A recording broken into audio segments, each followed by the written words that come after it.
Chapter 1. Courage Under Fire. Location, Palma, Majorca. Year, summer, 1483. Teresa stumbled, panting for breath, caught hold of a tree limb for support. Her dress was torn at the hem where some prickly bush had caught it. Grass and dirt stains spoiled the linen fabric, but she no longer cared. Fear had driven her high up into the hills above Palma. She despised the fear, knowing she should be able to rise above it. But she couldn't, not right now. Would Melchior appear, as he had once or twice in the past, as part of her training, she wondered? That would be the exact thing she so needed, for him to appear out of nowhere and tell her what to do. She felt as though she had wakened that morning for a normal world of sleep into a nightmare that would not stop. Collapsing at the foot of an almond tree, she began to weep uncontrollably, all self-possession and self-confidence gone. She had no idea where to run, who to turn to. An orphan now, her mother dead when she was 12, and her father a recent victim of lung disease. She had lived with nuns at the convent in Palma for the past 2 years. She would have been able to go to Mother Superior normally, but this was not a normal situation. The nuns would not save her from this terror. Already, when the full extent of her commitment to the brilliant arts and to her mentor, the wizard Melchior, had become clear, the nuns had removed her possessions from her small cell. Her place had been banished from the table, and she was now truly alone, abandoned, and alone at the tender age of 16. Tears drying, she sat and looked down at the lovely city of Palma in the setting sun. The river running through it shone like glass in the clear light of early evening. She wiped her nose and mouth with the long sleeve of her shift, dried her eyes with her knuckles, and tried to order her thoughts. There would be no mercy, of that she was sure. When she had been abruptly called to Mother Superior's office this morning upon waking, a man was standing in the office waiting for her, a man with a cold, sneering smile. In his hand was a missive, a letter from the Inquisitor's office demanding her presence within the hour. It could only mean one thing. Her alliance with the wizard had been uncovered. How had they found out? Sitting there, the limbs of the tree casting evening shadows over her face, she tried to calm herself enough to imagine how had they found out. Had she left some item of training in her cell? Forgotten? The nuns in their wards, like herself, had to keep their cells immaculate at all times. They were searched and checked thoroughly, without warning, as a matter of religious discipline. But she had been so careful. Melchior himself had warned her frequently, never leave any item of training in the convent anywhere. Always leave everything in the caverns where Melchior had lived for years and where he had trained her so well. Not only herself, but others too, had been taught the dark arts, as the church called them, by Melchior's steely patience and otherworldly skill. Others beside herself had been subject to his careful and generous teaching, but he would never share those others' names with her, of course, nor hers with any of the others. It was too dangerous. If any were taken by the Inquisitor and his torture machine, they could have little knowledge to share even on the rack. Although she was now a graduate of the second level, even Teresa had never seen the pathway to the caverns where he lived and taught. Like all students, she was blindfolded and led by his hand the last third of the way every week when she went for her subterranean secret lessons. She closed her eyes, calmed her breathing. She knew the first 2/3 of the pathway to the caverns, and was sure she could eventually figure out where they were if she could get close enough in the daylight. But right now, she was prey, on the run, terror close on her heels. How long could she rest here? Has someone seen her flee out of the kitchen passageway into the wooded hills? Shivering, she relived the awful moment when she fully realized what she was facing. The Mother Superior had ordered her to sit, and she had obeyed. Then, the gentleman with the cold eyes and smile had unrolled the missive from the Inquisitor and read it aloud to her. Mother Superior had already been apprised of its contents. She had stood, staring stonily ahead at the wall while he read it. Then she had turned to Teresa, pointed her finger and said, "Get out! Your cell is being stripped as we speak. Your place at table is gone, and your eating and drinking vessels have been broken on the bricks outside. You are never welcome here again. You have betrayed our gift and God's loving care. You are the devil's vassal. You will accompany this man to the office of the Inquisitor. Now go!" So saying, she had turned away from both of them to stand staring out at the olive tree. swaying in the breeze outside her latticed window. No mercy. There would be none, she knew. Like everyone, she had heard all the stories, listened to the dying screams of those burnt alive. The sounds and smells haunted her dreams. The times were so dangerous. She wished often that she had been born in different times, peaceful, abundant times. She had puzzled endlessly. How could the loving God she had come to know through Melchior's teachings permit such things? She knew what was whispered everywhere. Most of the victims had done nothing wrong. Some of the women burnt were charged with witchcraft purely because their husbands, it was said, could not get erections for the marriage bed anymore. Everyone knew old men could not perform like younger men, yet the church chose to burn innocent women as witches for something nature herself had arranged. Perhaps worst of all, many said that only the rich were being killed, so the church could lay claim to all their possessions. Thinking of the piety of the nuns she knew at the convent, she could not imagine how these things might be true.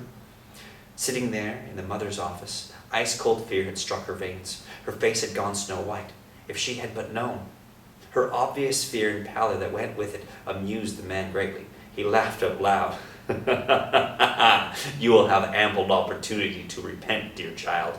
Of course, you are not really a child, are you? No, you are an adult. Look at you. And he did. Stand and look brazenly at her, even with Mother Superior right there at the window. He stared at the swelling young breasts, the tiny waist, the flaring young hips. So beautiful she was, so young and so ripe. He felt saliva wetting his mouth as he looked at her. Perhaps things were possible, he knew, depended on how she conducted herself in the presence of the Inquisitor. Seeing the naked lust in his face, Teresa felt her face go from white to flaming red, and every instinct she possessed told her to run, run, run, run. She held herself together then, right then. God would give her an opportunity. All that she had learned from Melchior, true things, thrilling things, things that proved God was love after all. 2 years of training came suddenly to her defense. She could call on that love now, in this time of incomparable need. She would run and she would hide. She'd find the cavern, she was sure she could. Even in that frightening moment in the office, she knew she could find a way to save herself. When to run. He would be expecting her to make a break for it, obviously. Any prisoner would, right then. So she steeled herself as Melchior had taught her. She lifted her head haughtily, gathering her courage. I am innocent of any wrongdoing. I'll prove it to the bishop, and to the Pope if need be. And he had lashed out, struck her face, driving her down to the floor. Do not dare to speak of his holiness, the Pope, with your filthy devil's mouth. Now get up! We must hurry. Knowing then that any rights she had enjoyed as a human being were gone, it was beyond doubt she must escape quickly, immediately. Mother Superior coldly opened the door to the hallway and they stepped out, the man cruelly clutching her arm. Outside the door, Teresa could see 2 other men in the uniform of the Inquisitor's office. Once in their charge, she would never get away. It had to be before they reached the door. She slid her eyes left and right, thinking fast. A doorway, a window, something. There had to be a way. Then she remembered. To the left was a narrow doorway leading to the kitchen herb garden, which then offered a pathway to the kitchen itself. And if she could reach the kitchen ahead of her captors, she could escape. No one from the convent would dare help her, but she needed no help. She had wandered the hallways and the public rooms so much she knew every hiding place in the building. Mother Superior had closed the door to her office, so it was just the 2 of them for a few moments. Recklessly, she leaned lasciviously into the body of her captor, looking up at him with brazen eyes. Teresa knew that her dark eyes and shining black locks made her a typical Majorcan beauty.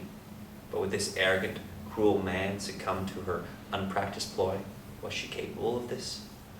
He looked down at her with surprise and pleasure. Ah, you have appetites, I see, for one so young, too. But I should have expected this. Temptations of the flesh are Satan's pastime. He reached his arm around her tiny waist, pulling her close, giving her that one opportunity. As he pulled her tight into him, she wound her foot around his ankle and, as Melchior had taught her, pulled him even closer, taking him off balance. Then, as he held her arm, she caught him inside the elbow and yanked hard on his upper body, tipping him over. He struggled to maintain balance, but she pulled on his arm, and his head hit the floor with a sickening thud. He was down, maybe out, maybe not quite out, but she did not wait to see, her feet already flying, flying along the corridor the short distance to the herb garden door. Was it locked? Tears of terror were running down her cheeks. Her throat was dry as paper, and she gasped for breath. Reaching the door frame, she pushed on it, heard him staggering to his feet and turning to pursue, shouting for the soldiers outside to help. The door yielded. She flew inside, paused, pushed the door shut tight, and threw the bolt at top and bottom.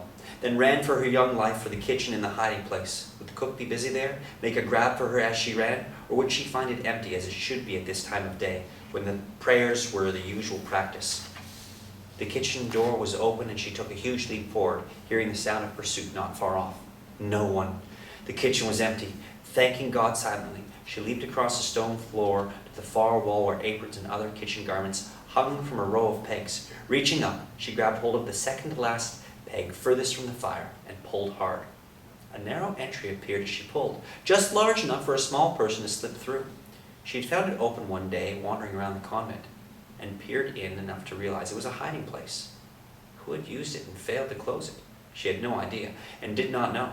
But it was the closest place, a sanctuary. Where it led, she would have to find out. Entering fearfully, panting for breath, she peeked inside, seeing only darkness. Then turned and found a peg on the inside of the stones, pulling the doorway tight shut.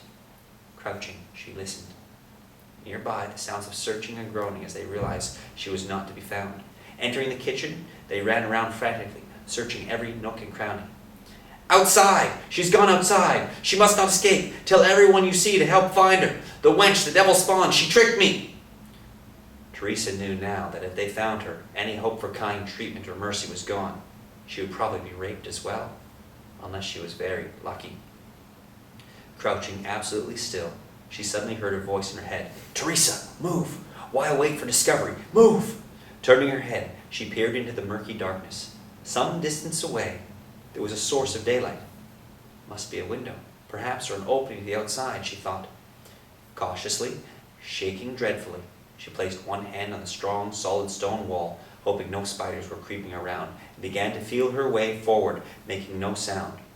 Her leather slippers were silent as she moved along, inch by inch. "Haste is a mistake," she whispered to herself. "Right now, I am in control. I was brave. I ran. I escaped. I knocked him down." Feeling suddenly much stronger, she remembered Melchior's lessons about self-talk. We must always make ourselves strong with talk.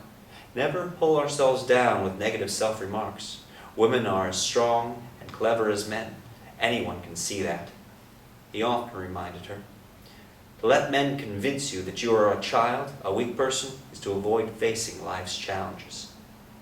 He had once taken her firmly by the arm, turned her to face him, and said very gravely, "Teresa, you are good as any man. Anything a man can do, you can do, in fact, because you are made in the image of the great mother herself. You are nurturer, the giver of life. You are stronger, more clever than most men. Have confidence in yourself. Honor the great mother who made you in her mighty image." As she crept along, she remembered the awe she had felt as he spoke those words to her. And she had just proved it. Proved she was smarter than the inquisitors of Vassal, stronger than the many men he had dragged away to the place of ultimate terror. She was of the great mother. Her breathing calmed, assurance coursed through her veins. She stood silent and still, looking ahead at the dim light shining at the end of the tunnel. A plan. She needed a plan. But until she knew the location of the tunnel exit, a plan would not be possible. By now she could feel fresh air on her face, and the soft strands of her hair blew gently a little. Freedom was just a breath away. She stumbled suddenly, her ankle almost turning into a dip in the damp, cold earth. Gasping loudly, she clutched the stone wall, almost fainting with shock. It was still too dark to see the ground beneath her feet. She paused momentarily, waiting to hear if someone responded to the loud gasps she had made. Silence. She waited. Still silence. After 5 minutes or so, she began again to inch along. The light was close now. If she hurried, she could reach it in a couple of minutes, but hurrying was unwise. So she held on to her rising claustrophobia, denying any feeling of being trapped. She was almost out. Not the time to panic. The sheer length of the passageway and the time it had taken her so far spoke of the likelihood that the passage ended near the river, and indeed she could smell water. This was clearly an escape route for times of trouble. The architect of the convent must have known it would be needed. Only one or two in the convent could possibly know of it. As she approached the daylight ahead, smelling the river, she sent up a prayer of thanks for whoever had left the door open the day she discovered it. Now, standing at the end of the passageway, she looked cautiously out onto the smooth surface of the river nearby. Teresa dropped to her knees, then lay down flat, inching forward on her belly. She peeked around the exit, her face hidden by tall grasses. Before her gaze on both sides lay only the gentle, undulating landscape of Majorca. No buildings, animals, or people. Where was she? Lying there, she took a minute or two to think.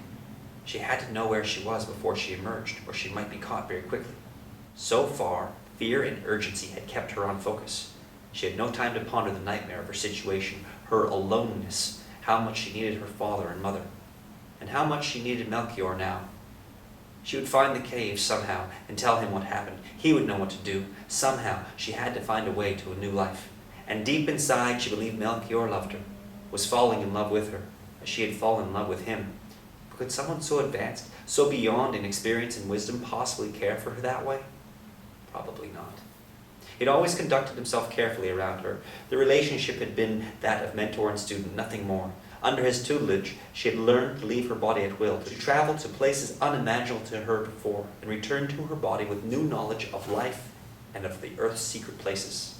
In fact, she had twice accompanied Melchior on flying trips to places impossible for her to understand, and he had explained that Earth, where they lived, was one of many worlds. There were others, hanging in the darkness of space alone, and at night some of them shone as stars. At night, he carefully taught her the various constellations and figures in the sky. How she hoped he was in the caverns, and in fact would help her. There was no one else on Earth to help her now.